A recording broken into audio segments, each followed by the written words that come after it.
Physical fitness is the first requisite of happiness, a famous quote from the creator of Pilates. Uh, you can become a millionaire, and if you lose your health, then there's no point. So today I would like to introduce to you about one of the most popularizing method of exercise today, which is Pilates. According to the medicinenet.com, there are more than 5 million people in the United States who are doing Pilates nowadays. So what makes it so popular? Actually, it's not about what, it's more about who. Because Pilates was named after its founder's last name, which is Joseph Pilates. So therefore, I want to focus on the history and background of Joseph Pilates and his principles of exercise methods and equipments and the benefits of doing Pilates. First of all, I want to reveal the history and background of Joseph Pilates. So as you can see in the picture, he's Joseph Pilates right here, and he was born in Germany in 1883. So from young age, he had suffered from asthma and rickets and rheumatic fevers. So he was really weak when he was young. So because of his physical disadvantages, he often got bullied by his classmates. And from that point, he decided to really study himself about anatomy and like boxing and bodybuilding and yoga and all different kind of sports. Basically, he could possibly get. So by the time when he became 14, I think he was model for the anatomy charts. So he was really fit and he became really healthy. And later in his life, he moved to England where he had few careers.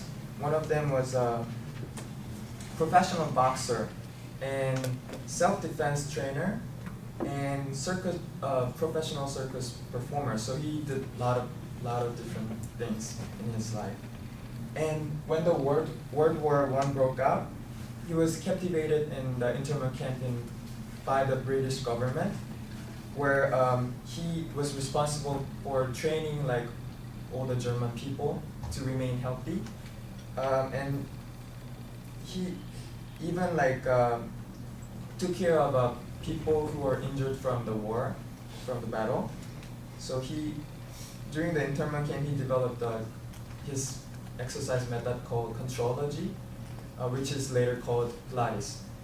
And after the war was over, he decided to move to the United States where he met his third wife, Clara, and together they opened the Contrology studio in New York. And he taught his method to the professional dancers and his apprentices until his death in 1967. So that was a brief overview of his background and history. And now I would like to share the principles of method and the equipment that are used in Pilates. So here's 6 major principles that he mentioned in his book called Return to Life Through Contrology, his second book. It has a centering and concentration, control, precision, and breathe and flow. So everything comes down to quality over quantity. So rather than doing lots of excessive amount of exercise, he mentioned it is better to having concentration and control over your body, and precision and proper breathing is really important for exercises. Due to the limited time, I would like to focus on the control. So according to his book, he states that Contrology is complete coordination of body and mind and spirit. Through Contrology, you first purposefully acquire complete control over your body. So he really emphasized the mind and body connectivity from his book. So to give some example, if you go to Pilates studio, and the first thing you'll notice is that the instructors will most likely to use verbal cues rather than showing the exercise by themselves, because the reason behind this is they want to make you be aware of your body. So it's not just showing the movement, so they're just imitating and just following without thinking. They're just giving you the verbal cues to make you concentrate on your body and movement. So clients are more likely to force to concentrate on the movement of your body, and even with the small parts of your body, you're being aware. So it'll make the muscles to be worked out more efficiently. And now, I want to talk about equipments. So those are the equipments that are used in Pilates.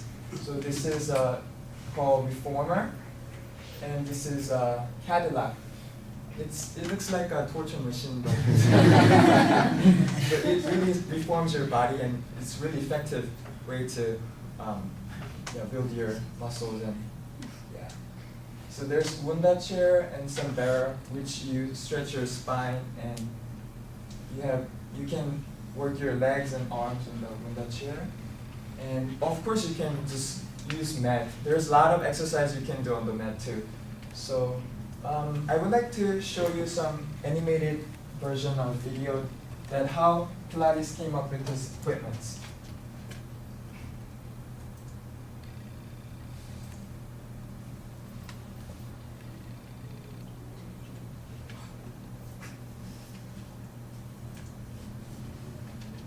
These camps were poor, but Pilates insisted that everyone in his cell block participate in daily exercise routines, which he had devised to help maintain their physical and mental. So it was during his internment camp.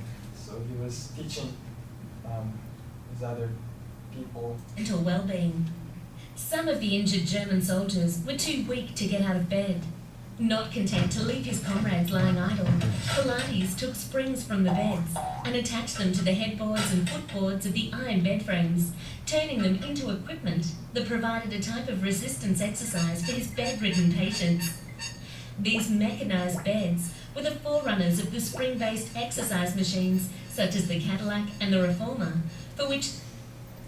Okay, so that's how he came up with his exercise methods and equipment.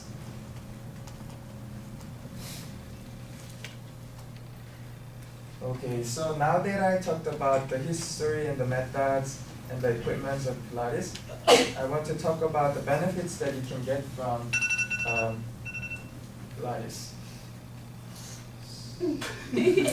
Oh, okay.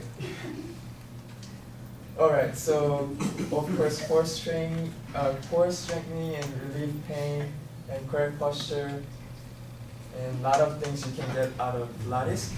I really like to share my personal experience on Pilates, but okay, so I had okay, so I was majoring in music, so I had to really practice guitar hours and hours, like more than 6 hours every day. So I had my back pain and neck pain, and I even had like sciatica where the nerve get pinched, so it's really painful. So I couldn't even move or practice more than 1 hour after I got the symptom. So my wife, who has been doing Pilates many years, and she's teaching as a Pilates instructor, she forced me to go to one of the Pilates studio, and then I started to do Pilates, and then amazingly it has changed my body. So my pains are gone now, and my sciatica has been reduced, and my posture has been corrected, because back then I was like doing guitar, so I was crouch forward and my posture was really bad, but now my posture got better, and some of my friends says they think I got taller because of the posture, so I think it's because of the Pilates. So yeah, that's the benefits of Pilates. And one misconception about Pilates is that a lot of people think that it's only for women, right? So people think it's only for women, but actually it's really good for men too.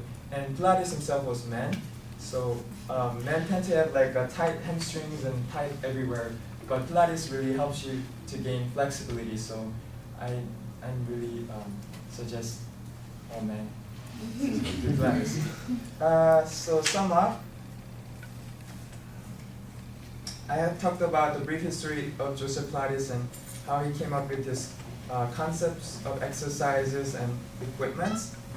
And I also talked about the incorporation of mind and body connection and the benefits of Pilates. Now that you know more about Pilates and how awesome it is, why not start Pilates today? Thank you.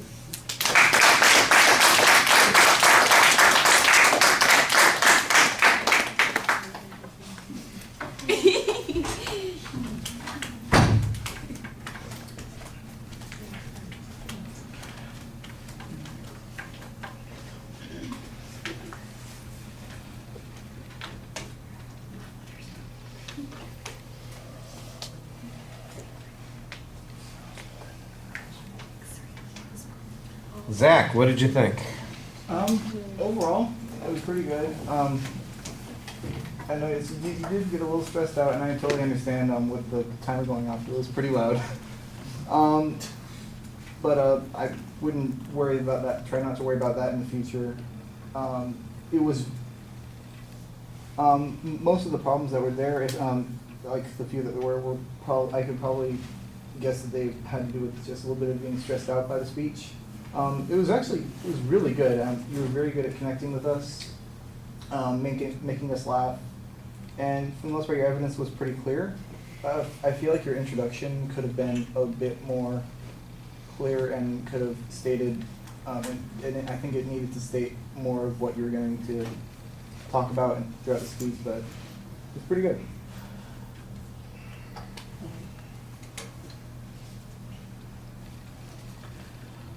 Yeah, I thought the quote was fine. I think it probably could be maybe the second part of your attention device. To me, the personal story that you have at the end would make a much more effective attention device, talking about how you had this problem, it's been reduced, and the truth of the matter is my friends now think I'm 2 inches taller than I used to be, and I'm able to do all these things. And why is it? Because I've been able to practice this exercise technique that I've learned about. And then you could give us the quote from Pilates himself and talk about how that works. And I think that would be a little bit more effective use of that experience and make the opening of the speech a little bit more dynamic.